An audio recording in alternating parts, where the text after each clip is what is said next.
Welcome back to the Real News Network. Our interview with John Walcott, head of the Washington Bureau of the McClatchy newspaper chain, and we are coming from the McClatchy offices in Washington, D.C. Thanks, John. Thank you. So we ended the last piece of our interview, and you were talked about the new reality, global economic meltdown, the rise of some other powerful countries, sort of approaching a situation where America may still have military supremacy, but is looking a little bit more like one country amongst many, not this uber superpower that maybe was imagined by Bush and Cheney 8 years ago.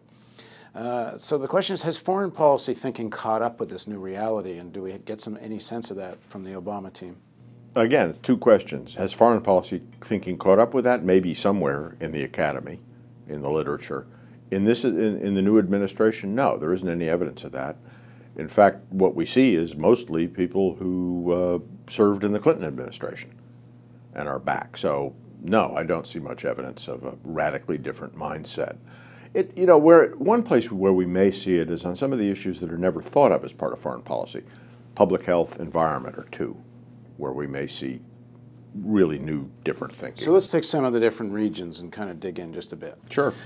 The traditional thinking is geopolitical rivalry with Russia. Let's get Georgia and Ukraine into NATO.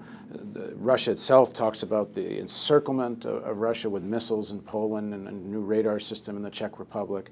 Albright's associated with that policy, the Clintons to some extent, this westward push of NATO, eastward push of NATO.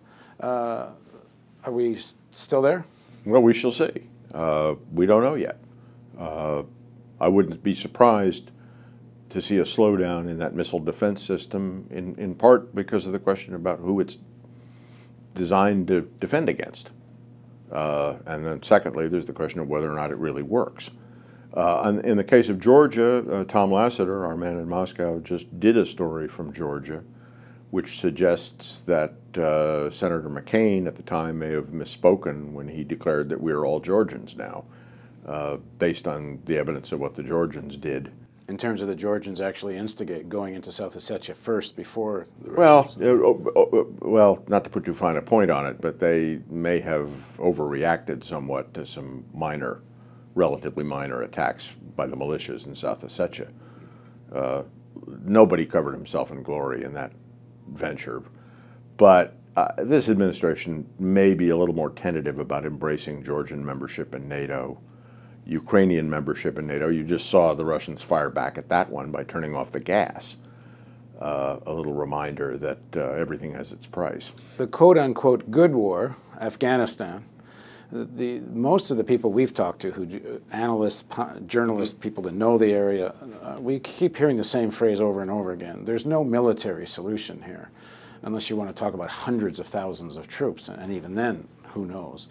But so far, most of the language coming from Obama's team still talks about troop levels, learning what we can from the Iraq War, and it's mostly about military strategy. Well, it is, and yet what they're really doing is buying time to figure this one out.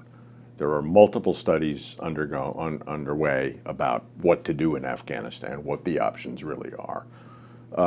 I don't think anyone in this administration is foolish enough, looking at the history of Afghanistan, looking at what good hundreds of thousands of, say, Soviet troops did there, before them British troops, are going to mess with the illusion that we can somehow win this militarily with some kind of overwhelming force. But I don't think anyone has any particularly good options for dealing with that. I think they're going to learn very quickly that this problem, as you suggest, is a lot tougher than it might appear at first, and second, that what we learned in Iraq is of only limited utility in Afghanistan because they are very, very different places. And what do you make of the Holbrooke appointment? I'm not quite sure what his job is, frankly. He originally was going to look at India-Pakistan relations, which are another sore point in that part of the world. Yeah, he's been appointed this envoy to Afghanistan and Pakistan. Right, and those two problems are inseparable, no question about it. That makes a certain amount of sense. But again, what is his role vis-a-vis the military?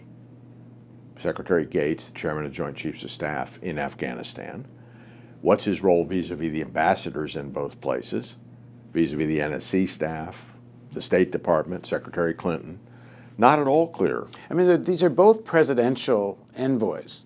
So does this mean that Obama has his way to do foreign policy directly without Secretary of State Clinton? I mean, he's created a mechanism at the very least for his own lever. I think that's exactly right.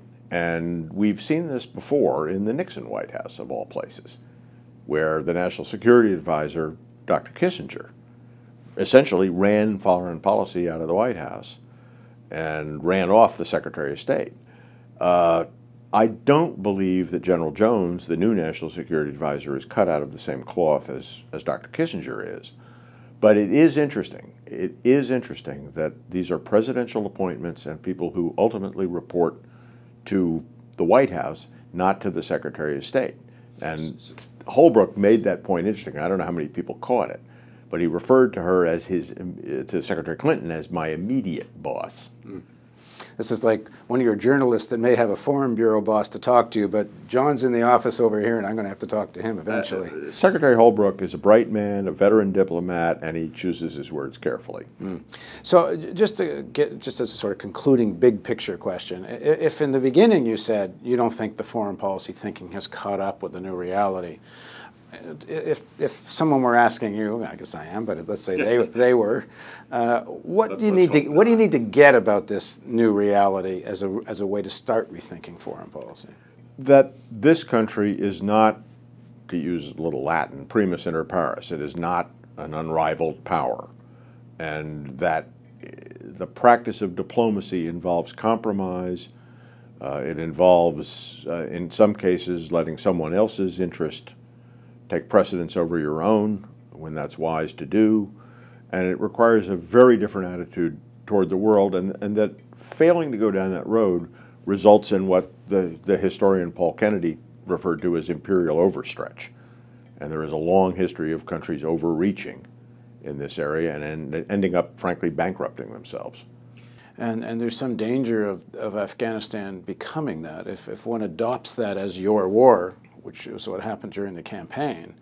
I saw the change of language in the inauguration speech saying forge peace rather than I'm going to kill bin Laden.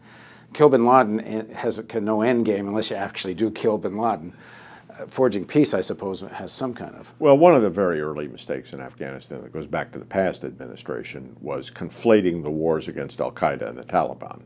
They're really very different. There are lots of people in the State Department, the Defense Department, who argued against it, and they were simply rolled over.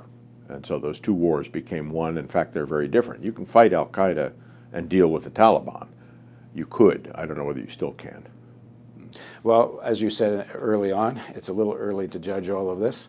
So far, the language is language we've kind of heard before, perhaps more modest. I think the tone so far, the Obama's language about the world is more modest and maybe setting the tone along the lines you're talking about.